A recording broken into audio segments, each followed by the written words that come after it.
Hi everyone, welcome to the Capstone Simulation Dashboard.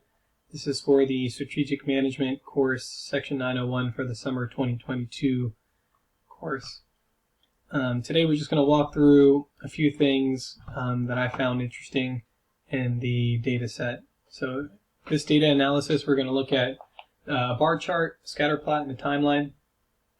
First, let's bring our attention to the bar chart where it shows the companies in the simulation, and right now we're looking at sales, right? So each unit sold, right?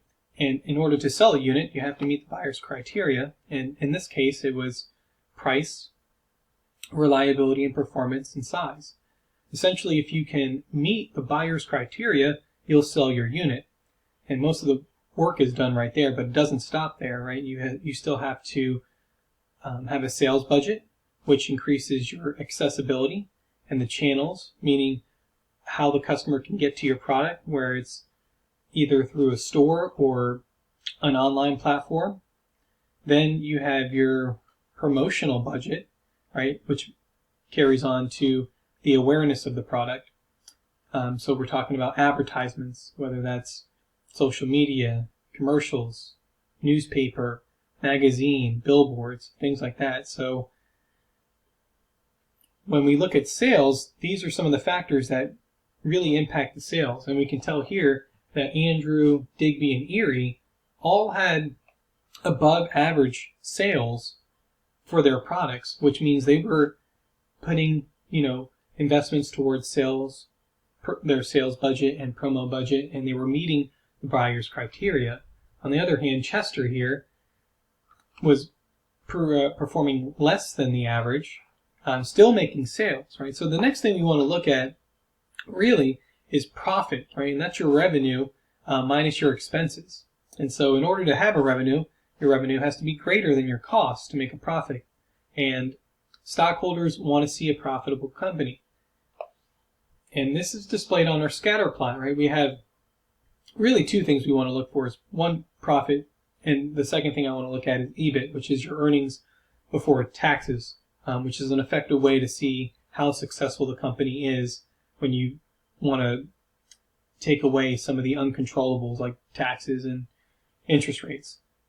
So it's in accounting and finance, earnings before interest and taxes is a measure of a firm's profit that includes all incomes and expenses. And again, we exclude the taxes and interest rates, which for the most of the time is uncontrollable.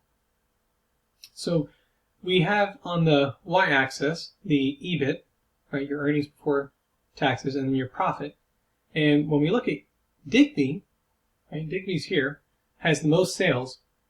They do have a profit, right? We can see that in measurement 2 of, and this is in millions, right? So I think $3 million, right? And their EBIT, right, their earnings before interest and taxes is so that's all your income and your expenses. So at 41 million, I mean that's pretty good. But the profit afterwards isn't that great. So we'll have to look at year over year to see exactly what happened. And next thing we want to look at that stockholders will most likely look at is the contribution margin, right? So out of every dollar you sell, how much are you getting back on that dollar? So I just want to take a look at the contribution margin here, and ignore this bar chart here, but just look at the timeline.